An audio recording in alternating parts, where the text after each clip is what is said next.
नमस्कार, मैं पायल और आप देख रहे हैं डीएनएन इंडिया। अजमेर नगर निगम की मंगलवार को गांधी भवन में विशेष बजट को लेकर साधारण सभा आयोजित हुई। सभा में 429 करोड़ का बजट पारित किया गया।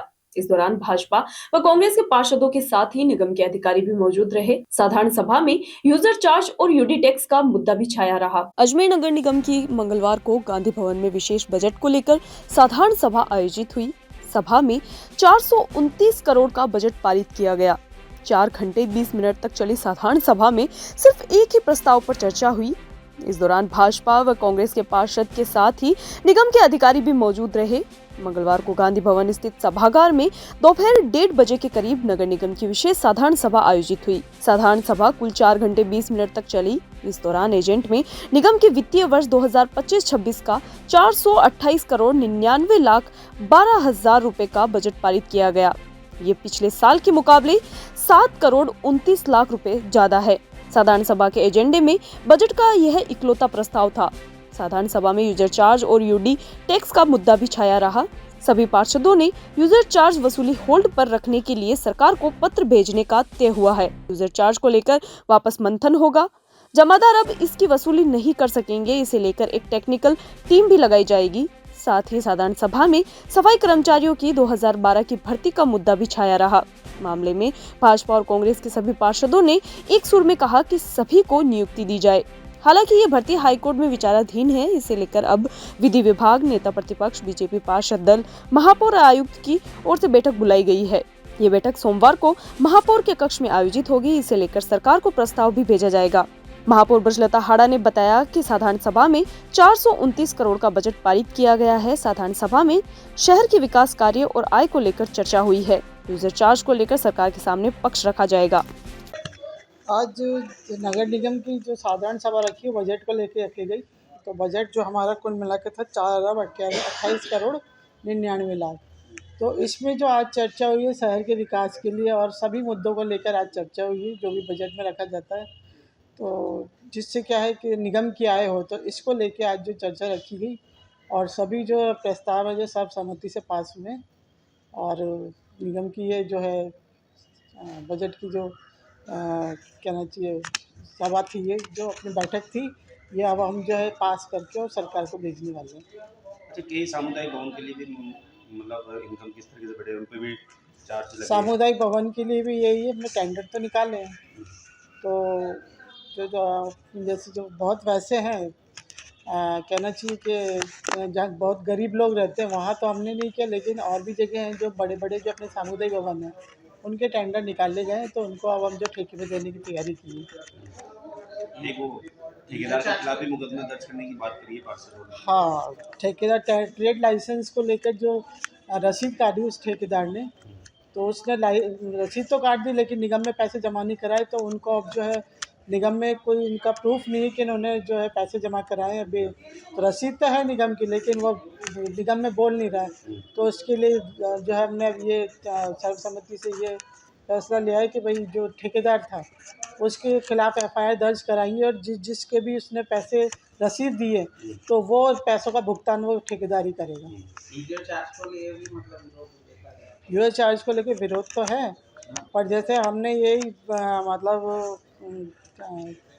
चर्चा की है, इसमें यही है कि थोड़ी सी जो शिथिलता बरती जाए। तो ये हम शिथिलता के लिए सरकार के पास जाएंगे और उनको इस चीज़ से अवगत कराएंगे कि सभी जो यूजर चार्ज देना नहीं चाहते तो थोड़ी सी शिथिलता बरती जाए, ताकि जो है सभी जो है लोग जो दुकानदार है चाहे कोई भी हो सभी जो है यूजर चार्ज दे सकें। और जैसा कि मुझे ये भी सुनने में आया कि घरों से भी अपन यूजर चार्ज ले रहे, लेकिन अभी हम वो करेंगे नहीं। अभी तो पहले जो व्यावसायिक प्रतिष्ठान है उनसे यूजर चार्ज ले रहे, बाकी अभी किसी से भी नहीं। आज अभी साधारण सभा हमारी बजट की साधारण सभा है आज नगर निगम की, और बजट में पहले जो पास किए उसके ऊपर हमने विरोध दर्ज करवाया कि जो 50 लाख के टेंडर पहले कहने थे, 50 लाख के विकास कार्य के जब साधारण सभा में पास हुए वो अभी तक टेंडर नहीं हुए, उस बारे में चर्चा थी। और साधारण सभा में जो हमारा नगर निगम का बजट है उसके ऊपर डिस्कशन चल रहा है, अभी चल ही रही है। 10 मिनट के लिए ब्रेक किया है, लेकिन कई मुद्दे ऐसे हैं जो यहाँ साधारण सभा में पास हो जाते हैं लेकिन वो क्रियान्वित नहीं होते। तो वो अधिकारियों की हठधर्मिता है, उसके ऊपर डिस्कस कर रहे हैं और वो अधिकारियों की कहीं ना कहीं हम लोग कि भाई किस प्रकार से काम करना चाहिए, वो अभी तय हो रहा। बाद में देखते हैं, पूरी जीसी हो जाएगी। अगर नहीं करेंगे तो हम इसके लिए भी विरोध प्रदर्शन करेंगे। आज नगर निगम की साधारण सभा आहूत हुई है और चूंकि इस सभा में केवल एकमात्र प्रस्ताव जो कि हमारा नगर निगम का आगामी बजट है वर्ष 2025-26 का, उसके लिए चर्चा हुई। बजट के दौरान, इस चर्चा के दौरान पक्ष और विपक्ष दोनों ही पार्टियों के सदस्यों ने मिलकर के और एक स्वस्थ चर्चा की और किस प्रकार से हम सब मिलकर के इस नगर निगम का चहुमुखी विकास कर सकें, इसके लिए आवश्यक चर्चाएं हुई। कुछ जो जनता की समस्याएं थी उन विषयों पर भी सदन के अंदर चर्चा हुई, जिसके अंदर मुख्यतः जिस प्रकार से प्रतिदिन प्रत्येक वार्ड के अंदर जो है और जमादारों को निर्देश दिए गए थे कि उन्हें कम से कम 10,000 का चालान की राशि का वसूल करनी है, उसके ऊपर बातचीत करते हुए इस विषय को उठाया गया। और माननीय महापौर महोदय के माध्यम से ये जो एक अनावश्यक भार दुकानदारों पर डाल रखा था, उसके लिए माननीय महापौर महोदय ने व्यवस्था दी कि आगे से किसी प्रकार का कोई इस तरह के चालान नहीं काटे जाएंगे। कोई वास्तव में अगर कोई गंदगी करता है या किसी प्रकार का कोई कचरा फैलाता है तो निश्चित रूप से बायलॉज में शास्ति का प्रावधान है, उनका आवश्यक रूप से हो, लेकिन अनावश्यक रूप से दुकानदारों को जो परेशान करने वाला आवश्यकता है, उस पर माननीय महोदय महापौर महोदय ने अच्छी व्यवस्था दी है।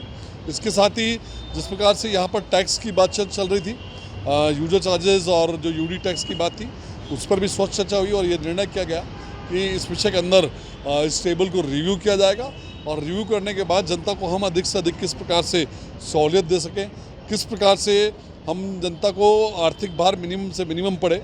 चूँकि देखिए, यूडी टैक्स इसलिए भी जरूरी है कि सुप्रीम कोर्ट की और एनजीटी की गाइडलाइन है और राज्य सरकार के द्वारा जो हमको अनुदान निगम को प्राप्त होता है, कहीं ना कहीं उसके अंदर भी ये क्लॉज दिया हुआ कि यदि यूडी टैक्स हम अगर जमा नहीं करेंगे, रिकवर नहीं करेंगे तो वो ऐड बंद हो जाएगी। तो इन सब के बीच में जनता को किस प्रकार से राहत दे सके, इसका एक माध्यम निकालने का निर्णय अभी हुआ है। राज्य सरकार से भी इस विषय में बात की जाएगी और साथ ही एक जो प्रमुख समस्या ध्यान में आई कि हमारे कुछ इस प्रकार के व्यापारी हैं जिनके होटल और गेस्ट हाउस थे, रेस्टोरेंट थे, उनके लाइसेंस को लेकर, ट्रेड लाइसेंस को लेकर के एक बड़ी समस्या थी। वर्ष 2021-22, 22-23 में नगर निगम ने कुछ 2 संवेदक को ठेका दिया था और उन संवेदक के आपसी मतभेद के चलते, जो उनके साझेदारों में जिस प्रकार से मतभेद हुआ, उसके चलते उन लोगों ने ट्रेड लाइसेंस के नाम पर होटल और रेस्टोरेंट्स जो व्यापारी थे उनसे पैसा ले लिया, उनको रसीद भी दी नगर निगम की, लेकिन वो ना तो वो उस राजकीय कोष में पैसा जमा हुआ और ना ही उनको जो लाइसेंस है वो प्रदत्त किया गया। और अब जब वो दोबारा रिन्यूअल कराने के लिए लाइसेंस को आ रहे हैं तो जिस प्रकार की बाध्यता उनको यहाँ पर बताई जा रही है कि आप पुराना लाइसेंस लेकर के आएँ और साथ में पेनल्टी इम्पोज की जा रही है, उस विषय पर भी चर्चा हुई और एक अच्छा निर्णय निकला कि जिन लोगों ने उस समय रसीद कटवाई थी उन सबको लगातार उनका नवीकरण भी किया जाएगा और उन पर किसी प्रकार की कोई शास्ति भी नहीं लगाई जाएगी। इस प्रकार से कुल मिलाकर के पक्ष विपक्ष ने मिलकर के एक अजमेर में चिकित्सा विभाग की ओर से फर्जी क्लिनिक पर बड़ी कार्रवाई को अंजाम दिया गया। अजमेर के भुनाबाई में अवैध रूप से संचालित क्लिनिक को चिकित्सा विभाग ने कार्रवाई करते हुए आज सीज कर दिया। सीएमएचओ डॉक्टर ज्योत्सना रंगा ने जानकारी देते हुए बताया कि क्लिनिक संचालक बिना लाइसेंस के क्लिनिक चलाता था, जिस पर food act and drugs act के तहत न्यायोजित कार्रवाई की जाएगी। अजमेर में चिकित्सा विभाग की ओर से फर्जी क्लिनिक पर बड़ी कार्रवाई को अंजाम दिया गया। अजमेर के भुनाबाई में अवैध रूप से संचालित क्लिनिक पर चिकित्सा विभाग ने कार्रवाई करते हुए आज सीज कर दिया गया है। अजमेर सीएमएचओ डॉक्टर ज्योत्सना रंगा ने जानकारी देते हुए बताया कि उन्हें सूचना मिली थी कि अजमेर के भुनाबाई में 12वीं पास क्लिनिक संचालक अवैध रूप से एक क्लिनिक संचालित कर रहा है, जिस पर कानूनी कार्रवाई करते हुए आज सीज कर दिया गया है। जानकारी देते हुए सीएमएचओ ने बताया कि क्लिनिक के बाहर न तो क्लिनिक का लाइसेंस नंबर है और न ही क्लिनिक का कोई नाम, सिर्फ दवाखाना लिखा हुआ है। जांच पड़ताल करने पर पता लगा कि क्लिनिक संचालक के पास न तो ड्रग्स लाइसेंस है और न ही आरएमपी सर्टिफिकेट। क्लिनिक संचालक के पास सिर्फ फूड लाइसेंस है और वह भी आयुर्वेदिक खाद्य पदार्थों के लिए है। बताया कि अवैध रूप से संचालित क्लिनिक में चिकित्सा विभाग की टीम ने भारी मात्रा में दवाइयां, एक्सपायरी इंजेक्शन और ड्रिप भी बरामद किए हैं, जिस पर कार्रवाई करते हुए चिकित्सा विभाग ने क्लिनिक को आज सीज कर दिया है। क्लिनिक संचालक समर विश्वास खुद को 20 साल से इस क्षेत्र में काम करना बता रहा है। क्लिनिक संचालक के विरुद्ध फूड एक्ट और ड्रग्स एक्ट के तहत न्यायोचित कार्रवाई की जाएगी। ये किसी द्वारा एक सूचना मिली थी कि यहाँ पे अवैध रूप से क्लिनिक संचालित है, तो मैंने इसकी जानकारी लेना उचित समझा और यहाँ आने पे पता चला ना तो इसके शटर पे या कहीं पे भी बाहर डिस्प्ले है इसका लाइसेंस नंबर वगैरह, ना ही कोई नाम है, सिर्फ दवाखाना लिखा हुआ है और किसी भी प्रकार का इसके पास लाइसेंस नहीं है, ड्रग लाइसेंस या आरएमपी सर्टिफिकेट वगैरह कुछ भी नहीं है। एकमात्र एक फूड लाइसेंस मिला, वो भी आयुर्वेदिक खाद्य पदार्थों के लिए मिला, जबकि यहाँ पे सिर्फ दवाइयाँ हैं और बहुत सारे एक्सपायरी डेट इंजेक्शन्स भी मिले हैं, नेबुलाइज़र भी है। और उससे ये प्रतीत होता है कि क्लिनिक चला रहा है। यहाँ पे आईवी लाइन लगाने के लिए भी तैयारी कर रखी है और ये ड्रिप्स वगैरह भी मिली है हमें। तो इससे बिल्कुल ये क्लियर हो रहा है कि यहाँ पे ये दवाखाना, ये मतलब क्लिनिक चला रहे हैं जो भी है, तो इसलिए हमने अभी ये कार्रवाई की। मैडम कौन संचालित कर रहा था इस दुकान को? क्या नाम? इनका नाम है समर विश्वास। बाकी जानकारी अभी हम लोग ले रहे हैं। कब से कर रहा था ये? काफ़ी समय से है ये यहाँ पे।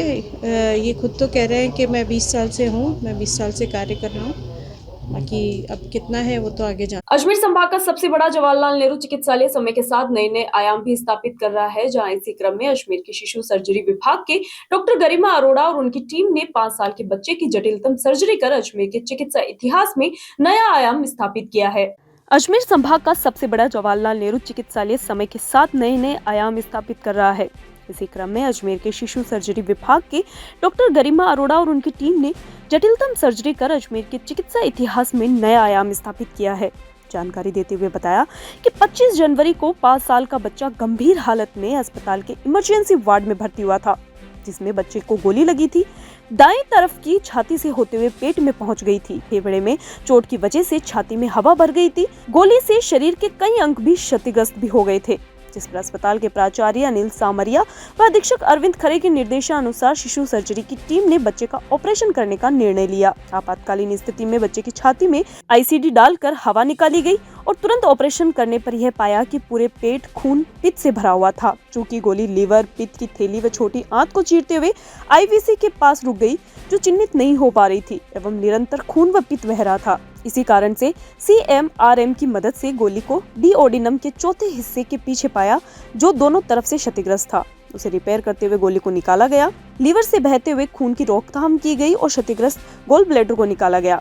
3-4 घंटे की कड़ी मेहनत के बाद बच्चे का सफल व सुरक्षित ऑपरेशन किया गया। नाजुक स्थिति को देखते हुए बच्चे को शिशु सर्जरी ICU में भी शिफ्ट किया गया।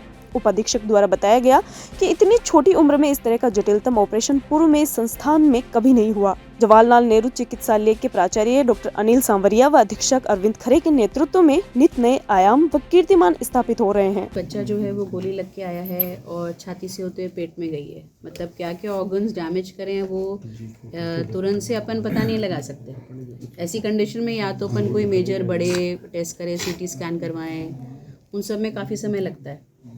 तो ऐसी स्थिति के अंदर अपन को निर्णय तुरंत लेना होता है, क्योंकि CT स्कैन में ले गए तो बच्चा फर्दर उसका हालात सीरियस हो सकता है। तो काफ़ी रिस्क लेते हुए, पेरेंट्स को कॉन्फिडेंस में लेते हुए हमें ऑपरेट करना पड़ता है कि अंदर क्या मिलेगा पता नहीं है, पर जो भी उससे डील करना है। तो ज़रूरत थी ये तो पता चल गया था, क्योंकि छाती से पेट में गई थी और पेट में आंत फटी हुई है ये पता चल रहा था, इतना पता चल रहा था। इसके अलावा क्या अंग डैमेज है वो कुछ जानकारी नहीं थी। तो पेट जब खोल करके हम लोग को फिर लेप्रोटमी जिसको बोलते हैं वो करा, तो इनिशियल एक्चुअली में हमको जो गोली जहाँ से चली है उससे अंदाज़ लगा करके जहाँ पर हमें मिल जाएगी उस पूरे हिस्से को हम लोग चेक करते हैं, क्योंकि डैमेज कहीं पर भी हो सकता है।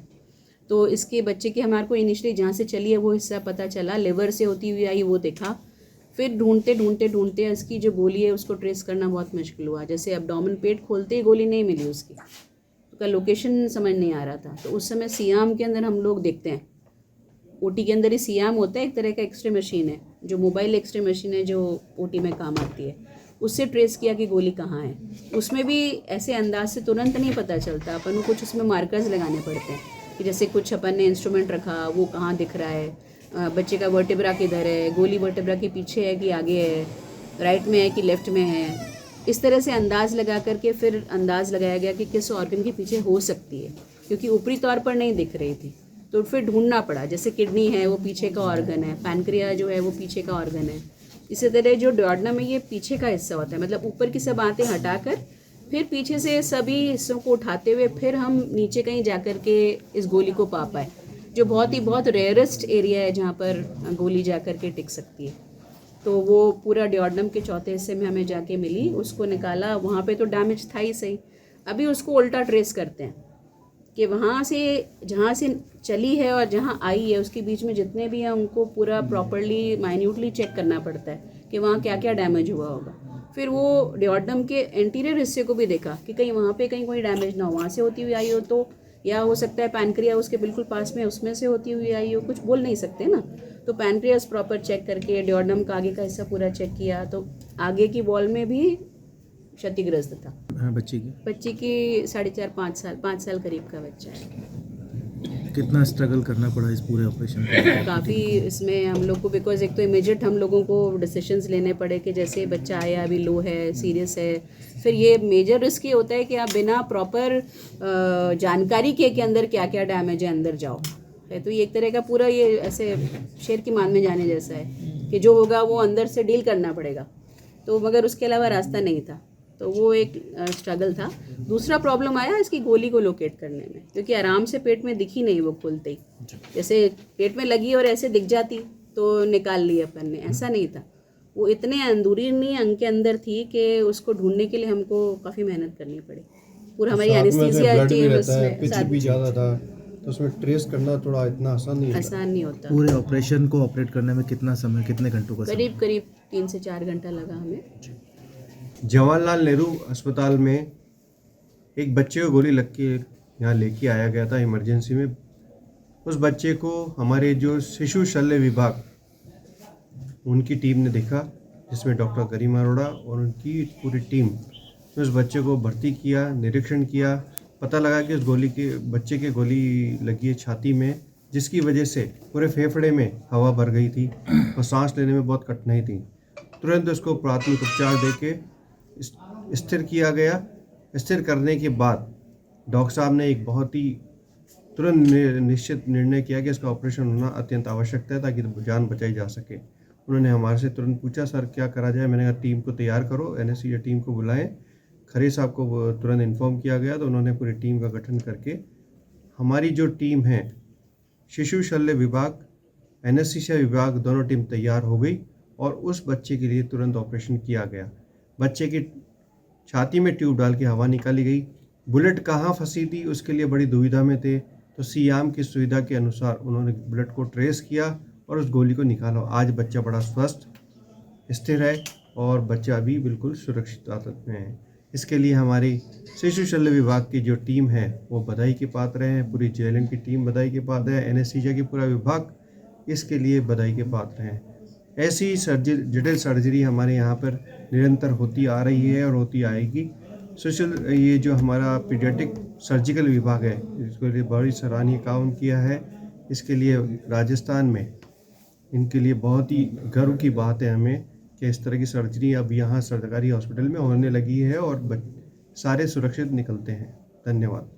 संभाग का सबसे बड़ा जवाहरलाल नेहरू चिकित्सालय में आधुनिक तकनीक से दूरबीन सर्जरी में नित नए आयाम स्थापित हो रहे हैं। इसी क्रम में आज एडवांस थेरेको laparoscopic surgeon doctor Anil K Sharma के द्वारा लंग का जटिल ऑपरेशन सफलतापूर्वक किया गया। संभाग का सबसे बड़ा जवाहरलाल नेहरू चिकित्सालय अत्याधुनिक तकनीक से दूरबीन सर्जरी में नित नए आयाम स्थापित कर रहा है। इसी क्रम में आज एडवांस थेरेको laparoscopic surgeon doctor Anil K Sharma के द्वारा लंग का जटिल ऑपरेशन सफलतापूर्वक किया गया, जिसमें बताया गया कि हॉस्पिटल में वक्ष रोगों के लिए डॉक्टर अनिल के शर्मा ने 3 मरीजों का अत्याधुनिक VATS तकनीक से उपचार किया, जिस पर रोग व उसके उपचार पर डॉक्टर ने विस्तृत जानकारी दी। बताया कि अधीक्षक डॉक्टर अरविंद खरे के सहयोग से जेएलएन में एडवांस तरीके के ऑपरेशन किए जा रहे हैं, जहां इसके लिए अस्पताल प्राचार्य डॉक्टर अनिल सांवरिया ने इस अवसर के लिए विभागाध्यक्ष डॉक्टर शिव बुनकर का आभार भी व्यक्त किया।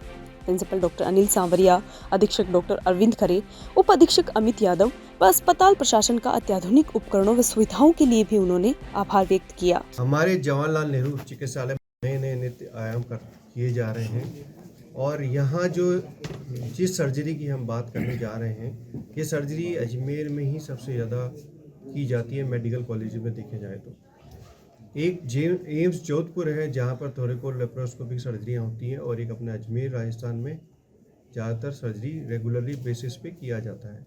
इसके लिए हमारे सर्जिकल विभाग, जिसके विभागाध्यक्ष डॉक्टर शिव कुमार बुनकर हैं और उनकी टीम है।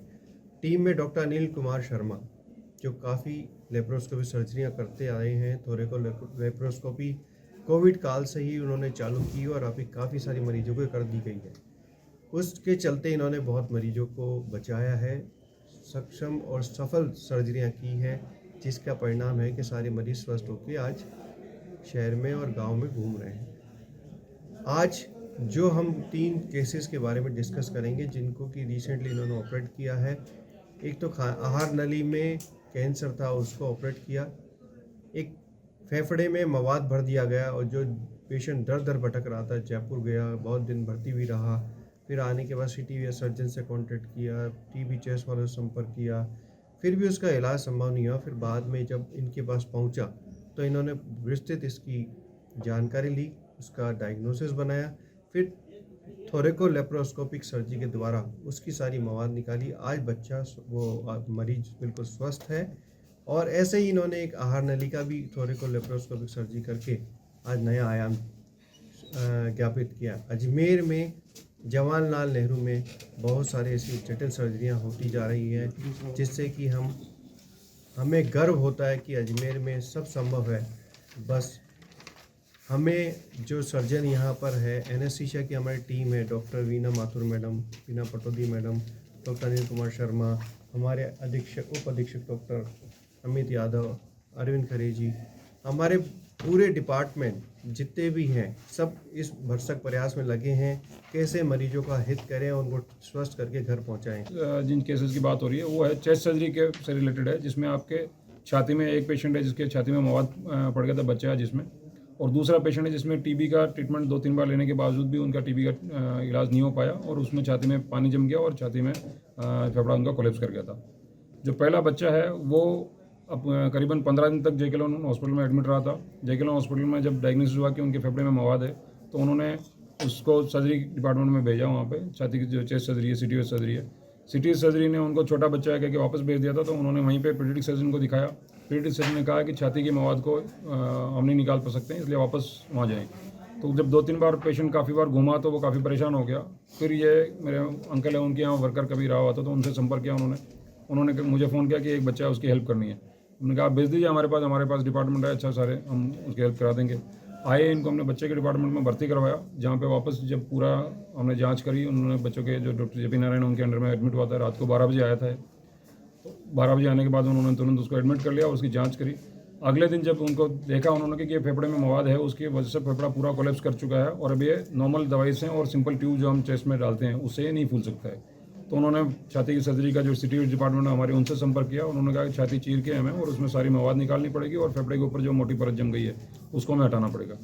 तो उसी के लिए वापस जब डॉक्टर जेपी नारायण ने मुझे बताया तो मैंने कहा काफ़ी बच्चा छोटा और छाती चीरना काफ़ी बड़ी चीज़ होती है, जिसकी बाद में रिकवरी काफ़ी मुश्किल हो जाती है। तो इसलिए हमने इनका हमारे यहाँ डिपार्टमेंट ट्रांसफ़र लेके और सर से उनसे उपकरण मांगे। इन्होंने हमें सारे आधुनिक उपकरण उपलब्ध कराए। मैडम से डिस्कस किया, मैडम ने कहा नहीं, बच्चे की सर्जरी जो है उसमें हम पूरा सही करेंगे। मैडम ने उन्होंने लोगों ने बच्चों का पूरा इवोल्यूशन करके कि हाँ इसको एनेस्थीसिया दे सकते हैं, क्योंकि एक ही लंग के ऊपर सांस ले रहा है बच्चा, दूसरा लंग उनका बिल्कुल काम नहीं कर रहा है। उसके पश्चात मैडम ने टीम ने पूरा उसको जब एनेस्थीसिया के लिए यहाँ भर दी, तो हमने उसको छाती की दूरबीन सर्जरी के लिए, जिसमें हम की छाती में चीरा नहीं लगा के हम सिर्फ छेद करते हैं, वो छेद जो जिसमें पहले से ट्यूब डली हुई है मवाद निकालने के लिए, उसी ट्यूब के रास्ते से हम अपनी दूरबीन डालते हैं। उस दूरबीन डाल के छाती के अंदर जितने भी सारे अंग है, जिसमें फेफड़ा है, प्लूरा है, थाइमस ग्रंथि होती है, हार्ट का पार्ट होता है, ये सारे हम देख सकते हैं। उसके ऊपर जो फेफड़े के ऊपर पूरी मवाद और उसकी परत जमी हुई थी, उसमें 2 छोटे और छेद करके उसमें हमारे इंस्ट्रूमेंट चले जाते हैं। उसको पूरी जो परत थी उसको पूरी को परत को उतार दिया और बच्चे का फेफड़ा, लेकिन क्योंकि इतने लंबे समय से वो काफ़ी कोलैप्स रहता है तो उस कोलैप्स की वजह से उसमें वापस फूलने की क्षमता कम होती है। लेकिन बच्चे के परिजनों ने भी अच्छा सहयोग किया और उन्होंने अच्छी एक्सरसाइज कराई। तो पहले और बाद में जो एक्सरसाइज होती है छाती की, वो काफ़ी सहयोग करती है। उसके बाद में फेफड़ा उनका मरीज़ का फूल गया और आज बच्चा भी सामने आपके बैठा है, वो भी आपको दिख जाएगा, पूरी तरह स्वस्थ है। दूसरा मरीज जो था उसमें टीबी का ट्रीटमेंट चल रहा था, करीबन 2 से 3 साल से टीबी का ट्रीटमेंट चल रहा था, जिसमें 2 बार वो टीबी का ट्रीटमेंट ले चुके थे, लेकिन उसके बावजूद टीबी सही नहीं हो रही थी और बीच में सही हुए थोड़े दिन वापस हो जाती थी। तो जब टीबी चेस्ट वाले स्पेशलिस्ट हमारे, उन्होंने देखा, डॉक्टर नीरज गुप्ता और डॉक्टर मुकेश ने देखा, तो उन्होंने देखा कि पेट में, छाती में उनके पानी भर गया और एक साइड से फेफड़ा पिचक गया और दूसरा उनकी राइट साइड में रिब के नीचे भी इन्फेक्शन हो गया है टीबी का। तो उन्होंने हमारे पास भेजा उसको कि आप थोरेकोस्कोपी से कर रहे हो तो इनका भी थोरेकोस्कोपी से एक बार ट्राई करो आप, क्योंकि उन्होंने ट्यूब डाल के पहले ट्राई कर चुके थे वो ट्यूब डाल के वो आधा ही फूला, फेफड़ा पूरा नहीं फूला। तो इनको भी मैडम को दिखा के हमने एनेस्थीसिया के लिए पूरा फिटनेस मांगी। मैडम ने सारा सहयोग करके उनको आगे एनेस्थीसिया दिया। एनेस्थीसिया देने में क्योंकि इसमें सबसे बड़ी दिक्कत ये होती है कि एक ही लंग से सांस ले सकते हैं, और दूसरा मरीज़ को पहले से 2 बार टीबी हो रखी है, तो उसको काफ़ी फेफड़े काफ़ी कमज़ोर होते हैं। और ऊपर से हम जब ये सर्जरी करते हैं तो उसमें जो गैस जाती है हमारी, वो गैस भी उस पर काफ़ी बुरा प्रभाव डालती है, जिसकी सारी जिम्मेदारी और जिसकी सारा मैनेजमेंट एनेस्थीसिया डिपार्टमेंट करता है। और उसमें एक लंग को फुलाना और एक लंग को कोलैप्स करना, ये टेक्निक होती है मैडम की, डबल DLT नाम से एक टेक्निक होती है, जिसके सारे उन्होंने उसको एनेस्थीसिया देते हैं। और वो मरीज़ भी अब पूरी एक्सरसाइज करके अब धीरे धीरे पूरी तरह से स्वस्थ है। दूसरी जो रिब की सर्जरी हुई इनकी, उसमें भी पूरी तरह से स्वस्थ है। खाने के नली जो कैंसर है वो हम काफ़ी टाइम से कर रहे हैं। वो सारे मरीज जितने भी है, अभी पहले हम सारी छाती चीर के और पेट चीर के ही करते थे, अभी वो सारे ऑपरेशन हम कर रहे हैं। आज उसके बारे में विस्तार से नहीं बता रहे, क्योंकि सारी जो बात है वो सारी छाती की सर्जरी ही चल रही है। और खाने की नली है, उसमें हम नियमित रूप से, सिर्फ राजस्थान में एकमात्र मेडिकल कॉलेज है हमारा जिसमें छाती की सर्जरी की, जो खाने की नली की सर्जरी दूरबीन द्वारा की जा रही है। और थोरेकोस्कोपी सर्जरी जो है सिर्फ एम जोधपुर है, जहाँ पे अजमेर शहर के टर्निंग पॉइंट स्कूल में किन्नर अनीता गुरु की याद में किन्नर समाज का पहला 10 दिवसीय महासम्मेलन आगामी 16 फरवरी से 26 फरवरी तक आयोजित होने जा रहा है, जो सामाजिक एकता और भलाई के लिए एक ऐतिहासिक कदम है। इस आयोजन का नेतृत्व अजमेर किन्नर समाज की गद्दीपति सलोनी बाई के द्वारा किया जा रहा है। अजमेर शहर के टर्निंग पॉइंट स्कूल में किन्नर अनीता गुरु की याद में किन्नर समाज का पहला 10 दिवसीय महासम्मेलन आगामी 16 फरवरी से 26 फरवरी तक आयोजित होने जा रहा है, जो सामाजिक एकता और भलाई के लिए एक ऐतिहासिक कदम है। इस आयोजन का नेतृत्व अजमेर किन्नर समाज की गद्दीपति सलोनी बाई के द्वारा किया जा रहा है। 13 साल पहले अजमेर शहर में किन्नरों का एक बड़ा सम्मेलन अजमेर में वर्ष 2013 में आयोजित किया गया था। उसके बाद आगामी 16 फरवरी से 26 फरवरी तक महासम्मेलन का आयोजन किया जा रहा है, जिसमें देश भर के अलग अलग 4000 से ज्यादा किन्नर भाग लेंगे। अजमेर की गद्दीपति किन्नर सलोनी बाई ने बताया कि इस महासम्मेलन की शुरुआत 1.5 वर्ष पहले चावल रंगाई रस्म के साथ की गई थी, और पिछले 1.5 वर्षों में अजमेर के किन्नर समाज के लोगों ने देश भर में घूम घूम कर किन्नरों को इस महासम्मेलन के लिए निमंत्रण न्योता दिया। सलोनी बाई ने बताया कि इस भव्य महासम्मेलन में किन्नर समाज की पहली महामंडलेश्वर लक्ष्मी त्रिपाठी भी शिरकत करेगी। 17 तारीख को किन्नर समाज के महासम्मेलन की खिचड़ी तुलाई की रस्म के साथ शुरुआत होगी। उसके बाद प्रतिदिन अलग अलग कार्यक्रमों का आयोजन किया जाएगा। इसी के तहत 21 फरवरी को अजमेर शहर में किन्नर समाज के महासम्मेलन के दौरान भव्य शोभा यात्रा निकाली जाएगी, जो शहर के मुख्य मार्गों से होती हुई बजरंगगढ़ स्थित अम्बे माता मंदिर पहुंचेगी, जहां अम्बे माता मंदिर में 1.25 किलो चांदी का छत्र अर्पित किया जाएगा। वहीं अजमेर की गद्दीपति किन्नर सलोनी बाई ने बताया कि किन्नरों की कुल देवी बोचरा माता, जिनका मंदिर अहमदाबाद में है, इन्हें किन्नर समाज के लोग मुर्गे वाली माता भी कहते हैं। उन्हीं के आशीर्वाद से यह महासम्मेलन आयोजित हो रहा है।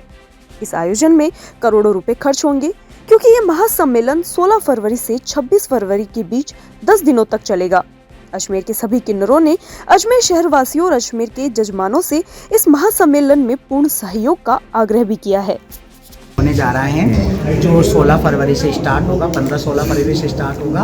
आगमन 16-15 फरवरी का है, और 17 फरवरी को एक हमारी खिचड़ी तुलाई रस्म है, जिसमें हमारे पूरे हिंदुस्तान के किन्नर समाज आएंगे जो गद्दी नशीब है, वो सारे आएंगे। उसमें हमारी खिचड़ी तुलाई होगी। वो हमारी गुरुओं की, जो हमारी गुरु थी अनीता गुरु, उनकी याद में हम ये सम्मेलन कर रहे हैं। हाँ, ये कार्यक्रम होगा और कौन कौन शामिल होगा इस कार्यक्रम में? ये कार्यक्रम होगा हमारा Vaishali Nagar the tunnel point school petrol pump के पीछे, और इसमें देश के सारे किन्नर होंगे, सारे किन्नर आएंगे। महामंडलेश्वर हैं जो भी हमारे किन्नर समाज के, वो भी आएंगे। जो सेलिब्रिटीज़ हैं वो भी आएंगी, और जो राजनीतिक में हैं वो भी आएंगे। सारे आएंगे हमारे किन्नर। सम्मेलन में किस तरह के कार्यक्रम आयोजित होंगे? सम्मेलन के हमारे नृत्य प्रोग्राम होंगे, रात को डांस प्रोग्राम होंगे। हमारे समाज में हम लोग एक दूसरे की बहन बनते हैं, रिश्ता बनाते हैं, क्योंकि हमारे ओरिजिनल रिश्ते तो छूट जाते हैं, लेकिन जो हमारे समाज के रिश्ते होते हैं उनको हम बनाते हैं, आपस में बहन बनते हैं, माँ बनते हैं, बेटी बनाते हैं। वो रिश्ते हमारे होंगे। समाज के मुख्य फैसले होते हैं, जो बड़े बड़े फैसले होते हैं, वो लिए जाते हैं। कितनी तारीख को ये कार्यक्रम आयोजित होगा और कब संपन्न होगा? ये होगा 16 फरवरी से लेकर 26 फरवरी तक का है, और इसमें एक जुलूस निकलेगा 21 फरवरी को, जिसको शोभा यात्रा बोलेंगे। उसमें हमारे कलश यात्रा होगी और उसमें हम माता जी के जो बजरंगगढ़ पे माता जी का मंदिर है, विधि विधान से हम छतर चढ़वाएंगे माता जी के मंदिर पे और पूरे शहर के अंदर गंगा जल लेके फिरेंगे और ये प्रोग्राम करेंगे हम। लगभग कितने किन्नर शामिल होंगे इस कार्यक्रम इसके अंदर 3-4 हज़ार के अंदर शामिल होंगे, 3 से 4 4.5 हज़ार तक शामिल होंगे और आते जाते भी रहेंगे, वो से आते रहेंगे जाते रहेंगे। कितने साल बाद हो रही है ये हो रहा है। यहाँ रुकते हैं एक छोटी सी ब्रेक के लिए, जल्द हाजिर होंगे खबरों की नई सफर के साथ। कैंसर बीमारी ही ऐसी है, चिंता तो होगी ना। लेकिन अब अपनी चिंता को बदलो विश्वास में, क्योंकि आदिनाथ कैंसर मेडिसिटी में है रेडियोथेरेपी, कीमोथेरेपी और कैंसर सर्जरी के उपचार के साथ आधुनिक सुविधाएं भी। विजिट करें आदिनाथ कैंसर मेडिसिटी एट चाची आवास Ajmer.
Excited?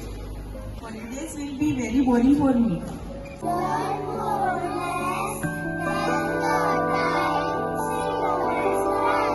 I opt for using black rice and sugar. This black rice has a very unique flavor. या किसी और दुकान के काउंटर पर नहीं होगी। हमारे यहाँ पर हर प्रकार की मिठाई शुद्ध देसी घी से तैयार की जाती है। और अगर घर में कोई पार्टी कर रहे हो या फिर विवाह का प्रोग्राम है, किसी बच्चे का जन्मदिन मना रहे हो, तो इन सब मौकों पर ऑर्डर पर स्पेशल मिठाई तैयार करवाने का खास प्रबंध किया गया है। इसके साथ हमारे यहाँ पनीर, दही, लस्सी आदि सामान भी मिलता है, जिसको आप ऑर्डर पर मंगवा सकते हैं। ज्यादा जानकारी के लिए आप हमें संपर्क कर सकते हैं। आशु स्वीट्स, नसीराबाद रोड, नगरा, अजमेर और आबकारी के पास Taragarh road, Ajmer. Mobile number 9414709358। Ajmer नगर निगम के अतिक्रमण रोधी दस्ते ने बुधवार दोपहर जेएलएन के बाहर अस्थायी ठेले केबिन पर कार्रवाई करते हुए उन्हें हटाया, जिससे आम जन में नाराजगी भी नजर आई। अजमेर नगर निगम के अतिक्रमण रोधी दस्ते ने बुधवार दोपहर जेएलएन के बाहर अस्थायी ठेले केबिन को कार्रवाई करते हुए हटाया। जानकारी के अनुसार पिछले कुछ समय से लगातार शिकायत मिल रही थी कि सड़क पर काफी अतिक्रमण होने से वाहनों को निकलने की जगह नहीं मिल रही थी, जिसकी वजह से अतिक्रमण की कार्रवाई को अंजाम दिया गया। वहीं दूसरी ओर आमजन का आरोप है कि नगर निगम गरीबों पर अतिक्रमण के नाम पर अत्याचार कर रही है। नगर निगम ने पूरे शहर में उत्पात मचा रखा है। गरीब तबके के लोग रोजाना ठेला लगाकर अपना जीवन यापन करते हैं। नगर निगम का अतिक्रमण रोधी दस्ता आता है और ठेला उठाकर ले जाता है। मिलने जुलने वालों को पहले से ही इसकी सूचना प्राप्त हो जाती है, तो वह अपने ठेले पहले से ही हटा लेते हैं। आम आदमी के साथ नगर निगम सौतेला व्यवहार कर रही है। नगर निगम समानता का परिचय देते हुए कार्रवाई करे। वहीं नगर निगम व जिला कलेक्टर को इस विषय पर संज्ञान लेना चाहिए। देखिए सर, नगर निगम ने तो पूरे शहर के अंदर उत्पात मचा रखा है। आप देख लीजिए, पूरा व्यापारी वर्ग है ना, वो पिछले करीबन 2 महीने से पूरा व्यापारी वर्ग यूजर चार्ज चिल्ला रहा है, लेकिन सुनने वाला कोई नहीं है। दोनों जो विधायक है वो कान के अंदर तेल डाल के सो रहे हैं। विकास के कार्यों के नाम पे वो चिल्लाते हैं। आज जो नगर निगम ने कार्रवाई करी है ना जेएलएन हॉस्पिटल के पास, वो बेचारे गरीबों के ऊपर कार्रवाई हो रही है। जो बेचारा गांव देहात से निकल कर अपने रोजगार के चक्कर के अंदर आकर हॉस्पिटल के आसपास या कहीं बगीचे के आसपास जो बेचारा अपने कोई बाटी वगैरह सेक कर, कोई अपने नाश्ते का लगा कर, कोई बेचारा मदद कर रहा है, कोई अपना पेट पाल रहा है ना, उसको नगर निगम ने आज करा। जो रसूखदार आदमी है ना, उनको नगर निगम नहीं हटाता है। उनसे तो पहले ही उनको एडवांस के अंदर खबर आ जाती है कि भाई आज दस्ता इधर आएगा, तो वो लोग तो सचेत हो जाते हैं और ज़्यादा ही उन पर कार्रवाई होती है तो 2 घंटे बाद उनके ठेले टपारे जो भी बर्तन है वो छोड़ दिए जाते हैं। आम आदमी के साथ ये सौतेला व्यवहार करती है नगर निगम। और मैं ब्रजलता जी हाड़ा जो नगर निगम की जो हमारी चेयरमैन है उनको आपके माध्यम से कह रहा हूँ कि मैडम अब ये थोड़े दिन की बात है, चलने वाली नहीं है। अजमेर शहर के अंदर कार्रवाई होनी चाहिए, बराबर होनी चाहिए, समानता की होनी चाहिए। अमीर हो चाहे गरीब हो उसके साथ एक साथ कार्रवाई होनी चाहिए। तो आज जो नगर निगम ने JLN हॉस्पिटल के पास कार्रवाई करी है, ठेले थड़ी और जो भी फल फ्रूट वाले हैं उनके ऊपर अनुचित कार्रवाई करी है, न्याय संगत नहीं करी है। ये नगर निगम जो है ये जो इस तरह का अतिक्रमण जो कर रहा है ये बहुत नाजायज है। गरीबों का पेट छीन रहा है, रोजगार तो दे नहीं रहा है। जो रोजी रोटी कमा के खा रहे हैं उन पर अत्याचार चल रहा है। इस पर सरकार को कलेक्टर को गौर करना चाहिए, इनको पाबंद करना चाहिए। नगर निगम महापौर को पाबंद करना चाहिए कि भाई ये क्यों कर रहे हो आप। वो कहाँ जाएंगे बेचारे, उनके बच्चे पालेंगे, कहाँ जाएंगे वो। आज किस तरह के भेदभाव कर रहा है नगर निगम? बहुत गलत है, ये बहुत गलत है, भेदभाव बहुत गलत कर रहा है ये। मतलब ये मुँह देख के काम कर रहा है नगर निगम। जो इनके जो चाहने वाले हैं उनको छोड़ रहा है, और जो गरीब है जो बोलना नहीं जानते उनको उठाना तोड़ रहा है। क्या कहना चाहोगे नगर निगम? गलत है नगर निगम को। आप तो यही कहना चाहेंगे भैया अत्याचार अन्याय। अजमेर के किशनगंज थाना क्षेत्र में महिला से लूट की कोशिश करने वाले 2 आरोपियों को पुलिस ने गिरफ्तार कर लिया है। जहां बाइक सवार 2 बाइकों ने महिला के गले से सोने की चेन तोड़ने की कोशिश की थी, लेकिन महिला ने चेन को पकड़ लिया और चेन हाथों में ही आ गई। तभी दोनों बदमाश मौके से फरार हो गए। महिला की शिकायत पर किशनगंज थाना पुलिस ने कार्रवाई करते हुए आरोपियों को आज गिरफ्तार कर लिया है। अजमेर के किशनगंज थाना क्षेत्र में महिला से लूट की कोशिश करने वाले 2 आरोपियों को पुलिस ने गिरफ्तार कर लिया है। जहां बाइक सवार 2 बदमाशों ने महिला के गले से सोने की चेन तोड़ने की कोशिश की थी, लेकिन महिला ने चेन को पकड़ लिया और चेन हाथों में ही रह गई। तभी दोनों बदमाश मौके से फरार हो गए। महिला की शिकायत पर किशनगंज थाना पुलिस ने कार्रवाई करते हुए 2 आरोपियों को आज गिरफ्तार कर लिया है। किशनगंज थाना पुलिस के अनुसार अभियंता नगर निवासी हेमा नागदेव ने थाने पर मुकदमा दर्ज करवाया था। महिला ने शिकायत देकर बताया कि वह अपने घर के सामने धूप में कुर्सी लगाकर बैठी थी। तभी उसके पति का फोन आया तो वह बातचीत करते हुए चल रही थी। महिला ने बताया कि तभी उनके गली में 2 बदमाश बाइक पर आए और उसके गले पर झपट्टा मारकर सोने की चेन तोड़ने का प्रयास किया, लेकिन उसने चेन को पकड़ लिया और वह हाथों में ही रह गई। वह चिल्लाई, तभी बाइक सवार दोनों बदमाश मौके से भाग गए। आरोपी राजवीर उर्फ मनीष व आजाद को पुलिस ने गिरफ्तार कर लिया है। जहाँ बताया जा रहा है कि दोनों आरोपियों के खिलाफ पूर्व में भी कई मुकदमे दर्ज हैं। किशनगंज थाना पुलिस ने महिला की शिकायत पर मुकदमा दर्ज कर कार्रवाई करते हुए 2 आरोपियों को आज गिरफ्तार कर लिया है। दिनांक 27/1/2025 को परिवादिया श्रीमती हेमा नागदेव वाइफ ऑफ अर्जुन दास निवासी अभियंता नगर चोरचवास रोड ने थाने पे उपस्थित होकर एक परिवाद पेश किया। उसमें बताया कि मैं दिनांक 25/1/2025 को मेरे घर के बाहर धूप में कुर्सी पे बैठी थी। उसी समय 2 बाइक सवार अज्ञात व्यक्ति आए और मेरे गले के नुक्कड़ पे जाके और मेरी चेन को उन लोगों ने देख लिया, जिस पर वो लोग वापस मुड़ के आए और मेरे गले में झपट्टा मारा। झपट्टा मारते ही चेन टूट गई, लेकिन चेन को मैंने मेरा हाथों से कस के पकड़ लिया, इसलिए चेन व लॉकेट मुझे वहीं उनके हाथों में रह गया। तो चेन नहीं गई, लॉकेट भी वहीं मिल गया और अज्ञात चोर थे वो महिला के चिल्लाने से वो लोग वहाँ से भाग गए, जिस पर उसी दिन श्रीमान पुलिस अधीक्षक महोदय द्वारा तुरंत ही नाकाबंदी करवाई गई। दौरान नाकाबंदी एक आरोपी को पुलिस थाना हरिभाव द्वारा दिनांक 25/1/25 को शाम के समय गिरफ्तार किया गया, जिसको अनुसंधान अधिकारी ने न्यायालय से प्रोटेक्शन वारंट के जरिए गिरफ्तार किया गया है।